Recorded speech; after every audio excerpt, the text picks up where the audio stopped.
சிவம் மருத்துவமனை. ஆரோக்கியமே வரம். இறைவனோட படைப்புகள்லயே இறைவன் கொடுத்த பெரிய கொடை என்னன்னா மனிதர்களுக்கு இந்த காற்றும் தண்ணியும் தான். காற்றும் தண்ணியும் இல்லாமல் மனுஷனால் உயிர் வாழறது ரொம்ப ரொம்ப கஷ்டம். ஒரு மனுஷன் சாப்பாடு உணவு இல்லாமல் கூட உயிர் வாழ்ந்துடலாம், ஆனால் தண்ணி இல்லாமல் உயிர் வாழ்றது ரொம்ப அரிதான ஒரு விஷயம். அந்த காலத்தெல்லாம் பார்த்தீங்கன்னா நிறைய சித்தர்கள் வெறும் காற்றை சுவாசிச்சுட்டு தண்ணியை மட்டுமே குடிச்சு பல்லாயிரம் ஆண்டுகள் உயிர் வாழ்ந்தாங்க.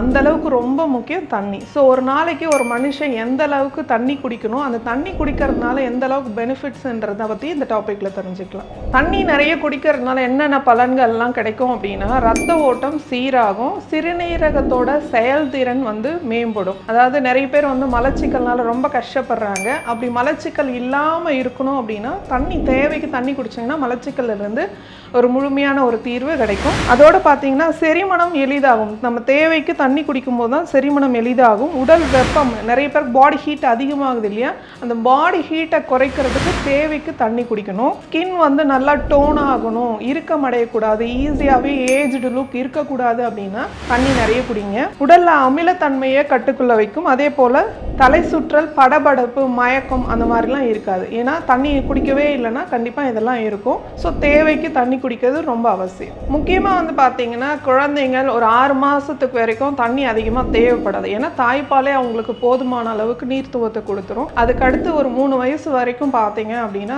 தேவைக்கு தண்ணி குடிக்க நம்ம தான் அறிவுறுத்தணும். எப்பயுமே தண்ணி குடிக்க மறந்துடுவாங்க, விளையாடுறதுனால அதிகமாக அதில் கவனம் இருக்காது. ஸோ தேவைக்கு தண்ணி குடிக்கிறதுக்கு நம்ம தான் பழக்கப்படுத்தணும். முக்கியமாக சுகர் பேஷண்ட் பார்த்தீங்க அப்படின்னா அடிக்கடி யூரின் போகிற பிரச்சனை இருக்கும். ஸோ அவங்கெல்லாம் பார்த்தீங்கன்னா இரவு ஒரு 7 மணிக்கு மேலே பார்த்தீங்க அப்படின்னா நிறைய ஜாஸ்தி தண்ணி குடிக்காம தேவைக்கு மட்டும் தண்ணி குடிக்கிறதுனால இரவுல அடிக்கடி யூரின் போகிறது, அதனால நம்ம தூக்கம் டிஸ்டர்ப் ஆகிறத தவிர்க்கலாம். நிறைய பேர் பண்ற ஒரு தவறான விஷயம் என்ன அப்படின்னா, காலையில் எழுந்த உடனே சுடு தண்ணி குடிக்கிறாங்க. காலையில் எழுந்த உடனே சுடு தண்ணி கட்டாயம் குடிக்க கூடாது. ஏன்னா இரவு எல்லாம் முழுசா நம்ம தூங்குறோம் இல்லையா, ஆல்ரெடி நம்ம பாடி ஹீட் ஆகும். ஸோ பாடி ஹீட்ல இருக்கும்போது நம்ம காலையில் எழுந்த உடனே அந்த ஹீட்டை குறைக்கிறதுக்கு குளிர்ச்சியான தண்ணீராக இருந்தணும். அதே போல இரவுல தூங்கும் போது நிறைய பேர் என்னன்னா சில்லுன்னு தண்ணி குடிச்சிட்டு படுக்கிறாங்க. அதாவது சில்லுன்னு தண்ணி குடிக்கிறதுனா ஃப்ரிட்ஜில் இருந்து உடனே தண்ணி எடுத்து குடிக்கிறது மூலமா நிறைய சைடு எஃபெக்ட் வருது. நம்ம தசைகள்லாம் நிறைய இறுக்கமடையுது. ஸோ ஃப்ரிட்ஜ் வாட்டரை அப்படியே எடுத்து டைரக்டாக குடிக்கிறத அவாய்ட் பண்ணுங்க. முக்கியமாக இரவுல குளிர்ச்சியான தண்ணி குடிச்சிட்டு நீங்க படுக்காம ஹாட் வாட்டர் குடிச்சிட்டு படுத்தீங்க அப்படின்னா நம்மளோட செரிமன சக்தி அதிகமாகும். ஸோ இன்டைஜஷன் ப்ராப்ளம் இதன் மூலமா அவாய்ட் பண்ணலாம். ஆரோக்கியம் வரமாக சிவம் மருத்துவமனை.